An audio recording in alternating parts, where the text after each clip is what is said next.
मैं doctor R के पुरोहित आपका स्वागत है। इस वीडियो में अब हम भारतीय राज्य व्यवस्था पर चर्चा करेंगे। इस भारतीय राज्य व्यवस्था के अंतर्गत संविधान का सैद्धांतिक रूप और उसका व्यावहारिक स्वरूप, इन दोनों पर चर्चा होगी। भारतीय संविधान 1950 26 जनवरी को लागू हुआ और वही संविधान आज 100 से ऊपर संशोधनों के साथ भारत में अभी भी चल रहा है। संविधान हमारे जीवन का, हमारे व्यवहार का एक अभिन्न अंग बन गया है।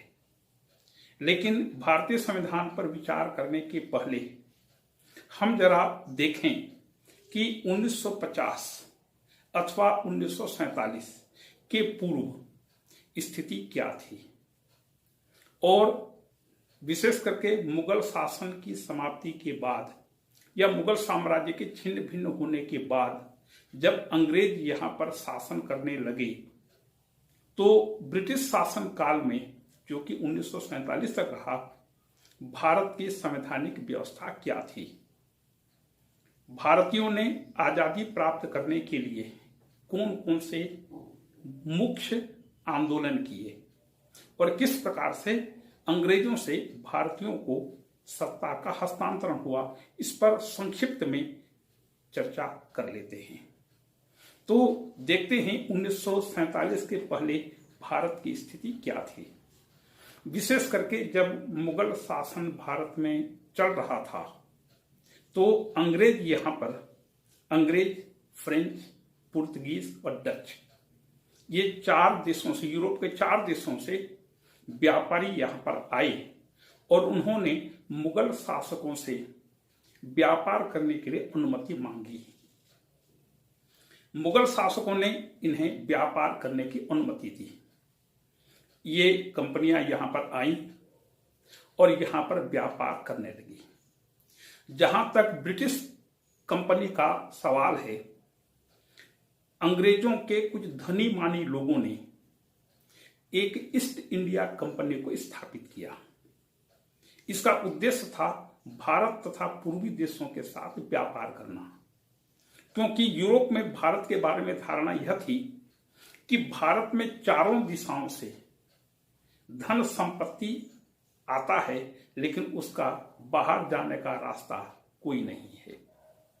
तो भारतीयों की संपन्नता, भारत की समृद्धि यूरोप के धनी लोगों को आकर्षित करने लगी और इस उद्देश्य से उन्होंने भारत तथा पूर्वी देशों के साथ व्यापार करने के लिए एक ईस्ट इंडिया कंपनी को स्थापित किया और 31 दिसंबर सन 1600 ईस्वी को ब्रिटिश साम्राज्ञी महारानी एलिजाबेथ ने उन्हें चार्टर प्रदान किया। चार्टर का मतलब अधिकार पत्र, आप छोटे रूप में इसको कह सकते हैं लाइसेंस या परमिट। तो ब्रिटिश सम्राट ने ईस्ट इंडिया कंपनी को 31 दिसंबर 1600 ईस्वी को चार्टर प्रदान किया और इस प्रकार से ईस्ट इंडिया कंपनी भारत में आकर के व्यापार करने लगी। ये व्यापारी यहां पर आए और व्यापार करने लगे। इसी बीच सन 1707 को औरंगजेब की मृत्यु हो गई। औरंगजेब की मृत्यु के बाद मुगल साम्राज्य छिन्न भिन्न हो गया और इन कंपनियों को सुरक्षा के लिए अपनी निजी सेना रखने की आवश्यकता पड़ी। ये सेना रखने लगे। सेना पर सबसे ज्यादा खर्चा होता है, तो सेना के खर्च को किस प्रकार से मेंटेन किया जाए, इसके लिए उन्होंने, अंग्रेजों ने अपनी प्रवृत्ति के अनुकूल भारत के शासकों को आपस में लड़ाना शुरू किया। 2 की लड़ाई, तीसरे की भलाई, फूट डालो और शासन करो, डिवाइड एंड रूल की नीति को अपनाना प्रारंभ किया। और ये British company, French company, Dutch और पुर्तगाल की कंपनियां, ये इस प्रकार के भारत के छोटे छोटे राजाओं, नवाबों को आपस में लड़ाने लगी और अपना स्वार्थ पूरा करने लगी। तो यहां पर फ्रांस से भी कंपनी आई। फ्रांस का भी एक कंपनी थी, डच, हॉलैंड की भी कंपनी थी, पुर्तगीज की भी कंपनी थी। इस बीच 3 लड़ाइयां हुई और इन 3 लड़ाइयों ने ब्रिटिश ईस्ट इंडिया कंपनी के भाग्य का निर्धारण भारत में कर दिया। ये 3 लड़ाइयां कौन थी? क्योंकि company British east India company के सामने 2 प्रकार के प्रतिद्वंदी थे। एक भारत में स्थित विभिन्न राजाओं या नवाबों का शासन और दूसरा दूसरी कंपनियां। तो ईस्ट इंडिया कंपनी, इंग्लैंड की ईस्ट इंडिया कंपनी का सबसे पहले युद्ध हुआ 1757 में, प्लासी का युद्ध इसे कहते हैं। प्लासी के युद्ध में सिराजुद्दौला और ईस्ट इंडिया कंपनी के बीच लड़ाई हुई। सिराजुद्दौला का एक सेनापति था मीर जाफर जिसे कहते हैं। मीर जाफर ने गद्दारी की, कंपनी को सहायता प्रदान किया और अल्टीमेट परिणाम इसका यह निकला कि सिराजुद्दौला के पास जबकि कंपनी की तुलना में कम से कम 100 गुनी अधिक शक्ति थी, इसके बावजूद भी सिराजुद्दौला हार गया और सिराजुद्दौला के पूरे शासन पर कंपनी का अधिकार हो गया। दूसरा युद्ध था वांडीवास की लड़ाई, जो 1760 में लड़ी गई। वांडीवास की लड़ाई ब्रिटिश ईस्ट इंडिया कंपनी और फ्रांस की ईस्ट इंडिया कंपनी के विरुद्ध लड़ी गई थी। तो दोनों कंपनियां आपस में यहां पर लड़ी। इसमें फ्रांस की कंपनी परास्त हुई और फ्रांस की कंपनी के परास्त होने के बाद फ्रांस की कंपनी केवल पांडिचेरी और आसपास के छोटे जगह पर सीमित होकर के रह गई। ब्रिटिश कंपनी की प्रतिद्वंदिता अब कंपनी के सामने बिल्कुल नहीं रही। मतलब ब्रिटिश ईस्ट इंडिया कंपनी के प्रतिद्वंदिता से अलग हो गई, ऊपर हो गई, क्योंकि फ्रांस की कंपनी केवल पांडिचेरी तक सीमित रह गई, पुर्तगाल गोवा तक सीमित हो गया और डच कंपनी का कोई अता पता नहीं रहा। तो इन तीनों देशों की कंपनियों की प्रतिद्वंदिता से या चैलेंज करने से ईस्ट इंडिया कंपनी अब ऊपर हो गई। तो इस प्रकार से 2 लड़ाई हुई, दोनों लड़ाइयों में ईस्ट इंडिया कंपनी विजयी हुई और तीसरी लड़ाई थी 1764 का बक्सर का युद्ध। बक्सर का युद्ध मुगल सम्राट शाह आलम और ईस्ट इंडिया कंपनी के बीच लड़ा गया। इस लड़ाई में मुगल सम्राट शाह आलम परास्त हुआ और मोहम्मद रजा खान को अंग्रेजों ने, मतलब कि ब्रिटिश कंपनी ने वहां का शासक नियुक्त कर दिया और शाह आलम के साथ जो ब्रिटिश कंपनी ने समझौता किया, इस समझौते के अंतर्गत कंपनी को बंगाल के पूरे क्षेत्र में दीवानी अधिकार मिल गए। दीवानी अधिकार का मतलब जनता से, व्यापारियों से लगान वसूल करने का अधिकार। नाम रहा मुगल शासक का, लेकिन दीवानी वसूली कंपनी के हाथों में आ गई। तो पूरी बदनामी शासन की हुई और ईस्ट इंडिया कंपनी यहां पर मजे करने लगी। जितना हो सकता था उसने पूरा भारतीयों को लूटा, उनका शोषण किया और सभी प्रकार के ये अंग्रेज लोग भारतीयों पर अत्याचार करने लगे। इस कंपनी के जितने भी कर्मचारी अधिकारी थे ये सब अंग्रेज थे, इनको निजी व्यापार करने की भी अनुमति थी। तो ये निजी व्यापार करने लगे। इसका परिणाम यह हुआ कि ब्रिटिश ईस्ट इंडिया कंपनी घाटे में चलने लगी।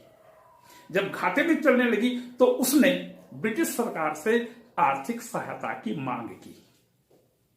यहां पर जो अंग्रेज व्यापार करने के लिए आते थे, ये यहां पर हजारों लाखों रुपए लूट खसोट करके हीरा मोती सोना चांदी जवाहरात सब चीजें लूट करके ले जाते थे और ब्रिटिश राजनीतिक व्यवस्था को प्रभावित करते थे। यहां पर काम करके जब इंग्लैंड वापस जाते थे तो वहां अंग्रेज इन्हें नवाब कह करके चिढ़ाते थे, क्योंकि नवाबों के समान इनकी जीवन शैली हो गई थी और वो वहां की चुनाव पद्धति को भी प्रभावित करने लगे थे।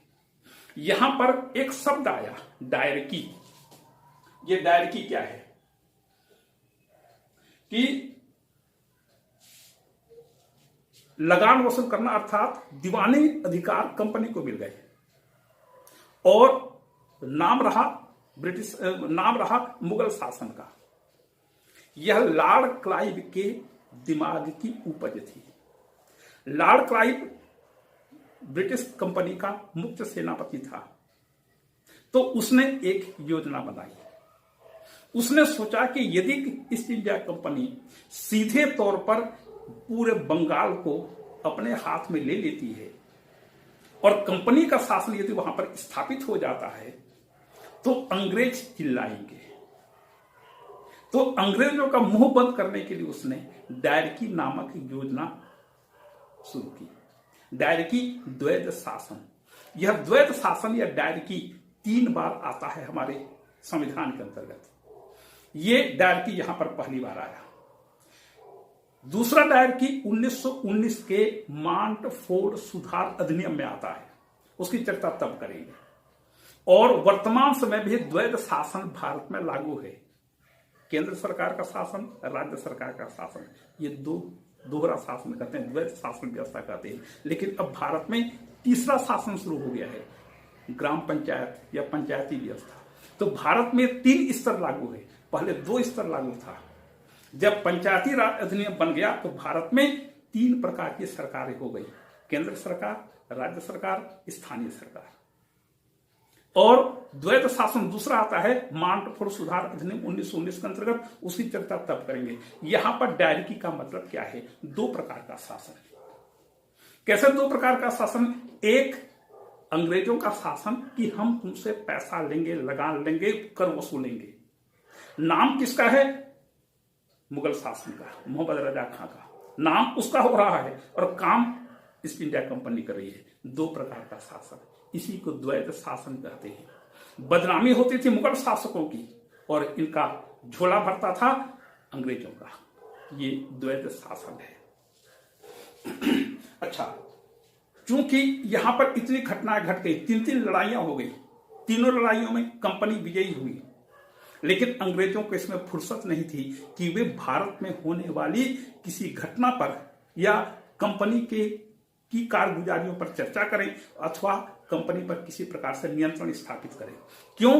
क्योंकि इसी समय अमेरिका के उपनिवेशों ने स्वतंत्रता की घोषणा कर दी थी। 1776 में अमेरिका के उपनिवेशों ने स्वतंत्रता की घोषणा की थी। तो 1776 के पहले वहां पर हलचल शुरू हो गई थी और अमेरिकन उपनिवेश ब्रिटिश सरकार से लड़ने के लिए तैयार हो चुके थे। तो चूंकि ब्रिटिश सरकार का पूरा ध्यान अमेरिकन उपनिवेश को बचाने के लिए लगा हुआ था, इसलिए अंग्रेजी सरकार को भारतीय कंपनी पर नजर रखने के लिए या उसकी तरफ देखने के लिए फुर्सत उस समय नहीं था और इसके एवज में कंपनी लगातार लूट खसोट करने लगी थी। जहां तक कंपनी का प्रश्न है, कंपनी का प्रशासन 2 प्रकार के संगठनों के माध्यम से भारत में संचालित होता था।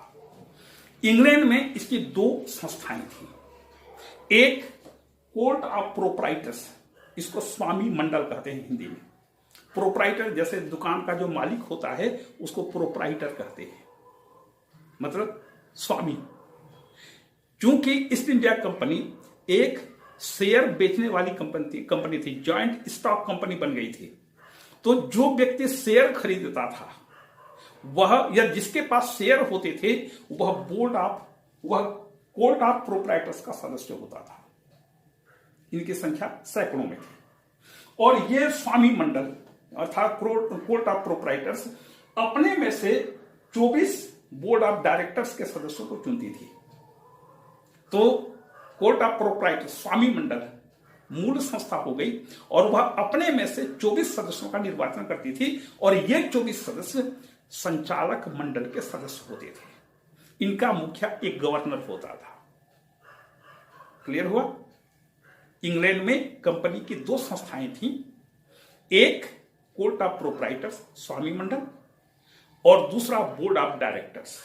बोर्ड ऑफ डायरेक्टर्स कार्यकारिणी समिति थी, इसका मुखिया एक गवर्नर होता था। 24 में एक व्यक्ति गवर्नर होता था, बाकी 23 डायरेक्टर्स होते थे, संचालक होते थे और ये बोर्ड ऑफ डायरेक्टर्स अपने सभी कार्यों के लिए स्वामी मंडल अर्थात कोर्ट ऑफ प्रोप्राइटर्स के प्रति उत्तरदायी हुआ करती थी। इसमें एक महत्वपूर्ण बात यह थी कि प्रोप्राइटर्स में जिसके पास 500 से अधिक पौंड का शेयर हो वही व्यक्ति इन 24 सदस्यों के चुनाव में वोट डाल सकता था। और जिसके पास 2000 पाउंड से अधिक का शेयर हो वही व्यक्ति इन 24 सदस्यों में शामिल हो सकता था। ये कंपनी की अपनी बनाई गई एक व्यवस्था थी। ये इंग्लैंड में 2 संस्थाएं थी। भारत की स्थिति क्या थी? भारत में 3 प्रेसिडेंसियां या अंग्रेजों के अधीन, कंपनी के अधीन भारत में जो भी क्षेत्र था, ये 3 प्रेसिडेंसियों में उसको विभाजित किया गया था। एक बंगाल, दूसरा मद्रास, तीसरा बंबई। तो अंग्रेजों के अधीन इस समय 3 प्रेसिडेंसियां थी। आप कह सकते हैं 3 प्रांत थे। ये तीनों प्रांत एक दूसरे से सर्वथा स्वतंत्र थे। ये तीनों के बीच कोई तालमेल नहीं था। ये तीनों प्रेसिडेंसी, यहां का मुखिया एक गवर्नर होता था और 5 सदस्य इनकी कार्यकारिणी परिषद में हुआ करते थे। मतलब कि 5 सदस्य और एक गवर्नर मिलकर के अपनी प्रेसिडेंसी का शासन करते थे। इन 6 लोगों को बोर्ड ऑफ डायरेक्टर्स नियुक्त करता था। ये इनकी प्रशासनिक व्यवस्था थी। इस प्रकार से कंपनी का शासन 3 प्रेसिडेंसियों के माध्यम से चलने लगा। तो यहां पर कंपनी को बंगाल, बिहार और उड़ीसा में दीवानी अधिकार मिल गए और यहां पर डायरकी या द्वैत शासन की स्थापना हो गई। क्योंकि कंपनी ये कहा करती थी कि हमारा शासन नहीं है, हमने युद्ध में विजय हासिल कर लिया है, लेकिन मुगलों का शासन चल रहा है, जो हो रहा मुगल शासक जाने। लेकिन वास्तविकता यह थी कि कंपनी के कर्मचारी और अधिकारी बंगाल, उड़ीसा और बिहार में लगान वसूल करते थे और इस प्रकार से अपने अपने क्षेत्रों में लगान वसूल किया करते थे और भरपूर रूप में भारतीयों का शोषण किया करते थे। यही द्वैत शासन है। कहने का मतलब यह है कि कंपनी के पास डिफेक्टो सॉवरेंटी आ गई है। De facto sovereignty, D jure sovereignty. ये सॉवरेंटी क्या है? सॉवरेंटी संप्रभुता राज्य की सर्वोच्च शक्ति होती है। सॉवरेंटी का हिंदी शब्द है संप्रभुता। संप्रभुता राज्य की सर्वोच्च शक्ति। राज्य की सर्वोच्च शक्ति, प्रत्येक राज्य में एक संप्रभुता होती है। बिना संप्रभुता के राज्य का निर्माण संभव नहीं है। प्रत्येक राज्य में इसका होना आवश्यक है। समझिए कि जैसे शरीर में प्राण होता है, राज्य का प्राण संप्रभुता होती है। संप्रभुता छोटे राज्य की छोटी होती है, बड़े राज्य की बड़ी होती है, ऐसा नहीं होता। संप्रभुता संप्रभुता होती है। इसमें कोई छोटा या बड़ा नहीं होता कि भारत है इतना बड़ा, इतनी बड़ी उसकी संप्रभुता है, और रूस या अमेरिका है इतना बड़ा उसकी संप्रभुता है, ऐसा नहीं है। संप्रभुता संप्रभुता होती है, समान होती है। दूसरी चीज, आपने सिकंदर और पोरस इन दोनों की बात सुनी होगी। पोरस को जब हथकड़ी लगा करके सिकंदर के सामने पेश किया गया, क्योंकि सिकंदर ने पोरस के राज्य को जीत लिया था, तो पोरस को जब सिकंदर के सामने खड़ा किया गया तो सिकंदर ने पूछा पोरस से, कहो पोरस, तुम्हारे साथ कैसा व्यवहार किया जाए? तो पोरस ने पूरे गर्व के साथ कहा था, वैसा ही जैसा एक सम्राट दूसरे सम्राट के साथ करता है। और सिकंदर इस उत्तर से इतना खुश हुआ कि उसने पोरस का जीता हुआ राज्य वापस कर दिया। मतलब सम्राट होता है, छोटे राज्य का हो या बड़ा राज्य का हो। तो संप्रभुता छोटी या बड़ी नहीं होती, सबकी एक समान होती है। इस संप्रभुता के अनेक प्रकार होते हैं। हमारा संबंध 2 प्रकार से है। एक है डिफेक्टो सॉवरेंटी, दूसरा डी ज्योर सॉवरेंटी। डिफेक्टो का मतलब वास्तविक संप्रभुता और डिफेक्टो का मतलब वैध संप्रभुता। वैध संप्रभुता, वास्तविक संप्रभुता, जिसके पास कानून, जिसके पास शासन करने की वैधानिक शक्ति होती है। मतलब देश का कानून जिसको शासन करने की अनुमति देता है, उसको वैध संप्रभु कहते हैं, वैध संप्रभुता कहते हैं। और जो वास्तविक रूप में शासन करता है उसको वास्तविक संप्रभु या डिफेक्टिव सॉवरेंटी कहते हैं। ये कैसे? जैसे पाकिस्तान को उदाहरण लीजिए। पाकिस्तान में नवाज शरीफ की सरकार थी। पाकिस्तान के संविधान के अनुसार नवाज शरीफ वहां का शासन कर रहे थे, मतलब नवाज शरीफ का शासन डी ज्योर सावरिन था, वैध संप्रभुता थी उसके पास, कानून बनाने की, शासन करने की उसके पास शक्ति थी, क्योंकि संविधान के प्रावधानों के अनुसार उसने चुनाव लड़ा, चुनाव में बहुमत मिला, शपथ लिया, शासन कर रहे थे। तो कानून और संविधान के अनुसार जो जिसके पास शासन करने का हक होता है उसे डी ज्योर सॉवरेनिटी या वैध संप्रभुता कहते हैं। लेकिन नवाज शरीफ की सरकार को जनरल मुशर्रफ ने अपदस्थ कर दिया और उसके स्थान पर खुद वहां के शासक बन गए और खुद शासन करने लगे। तो Nawaz Sharif D jure sovereign हुए और जनरल मुशर्रफ डिफेक्टो सॉवरेन हुए। यहां पर कंपनी ने भी क्या किया कि मुगल शासकों का शासन रहने दिया, तो मुगल शासक हुआ डी ज्योर सॉवरेन और वास्तविक शक्तियां कंपनी के हाथ में आ गई, कंपनी बन गई डिफेक्टो सॉवरेन।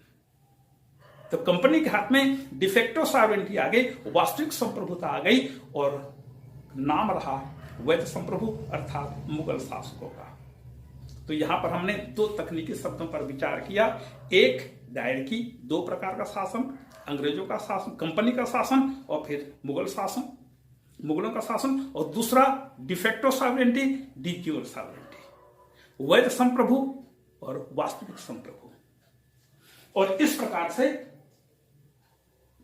कंपनी का शासन चलने लगा और कंपनी जिस प्रकार से घाटे में चलने लगी, ब्रिटिश सरकार से उसने धन की मांग की।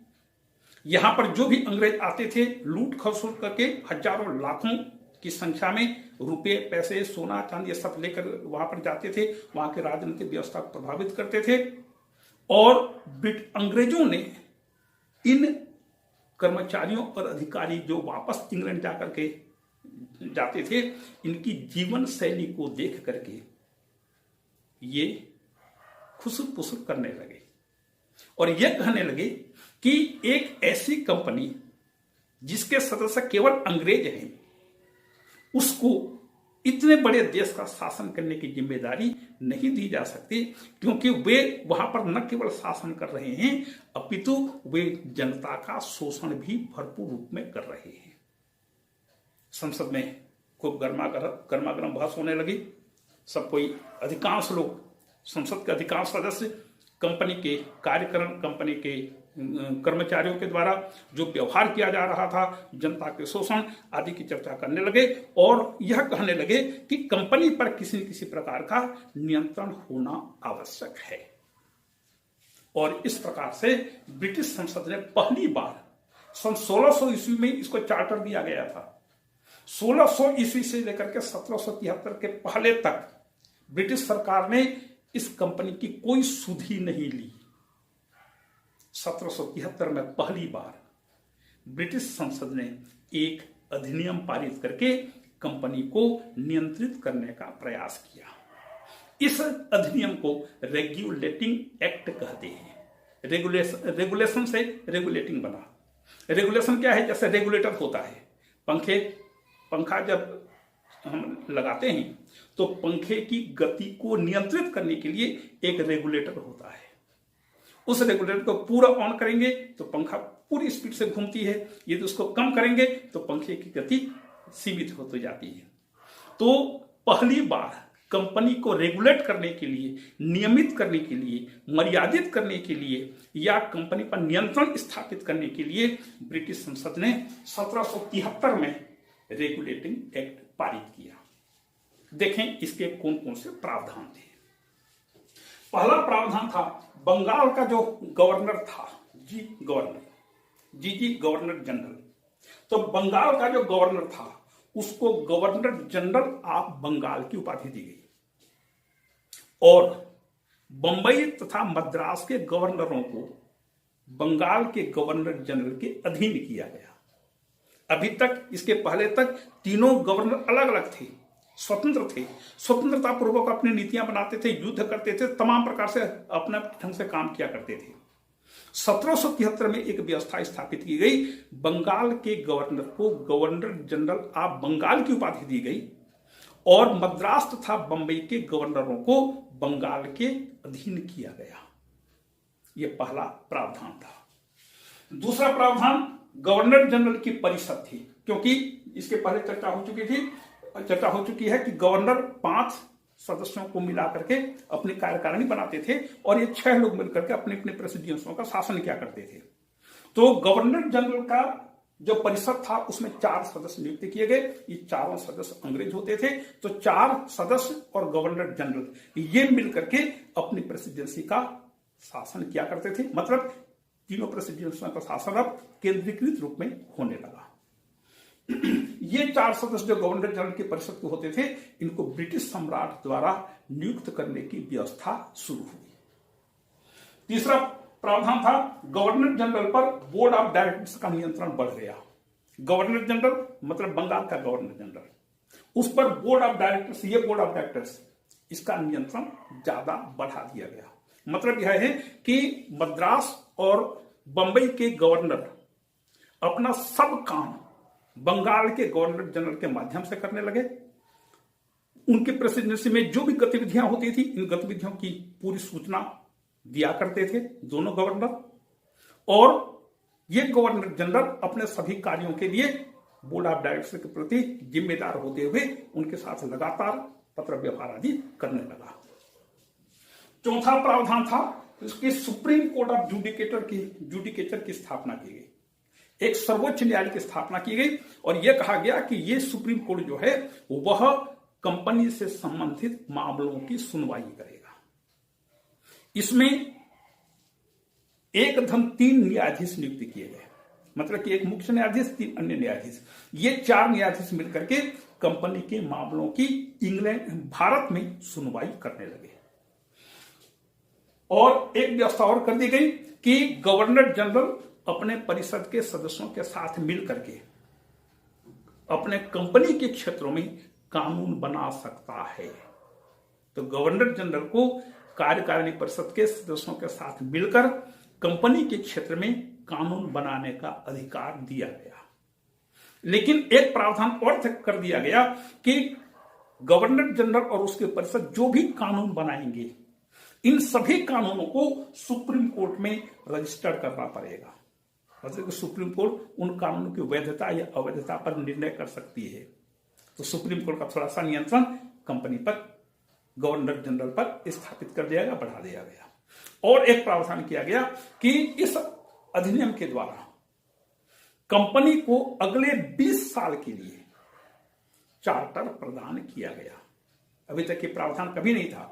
सन 1600 में जो चार्टर एक बार दिया गया था वही 1773 तक चलता रहा। 1773 के इस रेगुलेटिंग एक्ट के अंतर्गत यह प्रावधान किया गया कि कंपनी अगले 20 साल तक इसका चार्टर रिन्यू किया जाता है, नवीनीकरण किया जाता है। मतलब 1793 तक कंपनी को भारत तथा पूर्वी देशों के साथ व्यापार या जो भी काम कर रहा है उसको अनुमति दी गई। ये था प्रथम अधिनियम या प्रथम व्यवस्था जिसके अंतर्गत कंपनी पर ब्रिटिश सरकार ने नियंत्रण स्थापित करने का प्रयास किया। आज के लिए इतना। अगले व्याख्यान में फिर आगे की चर्चा होगी। आपको धन्यवाद।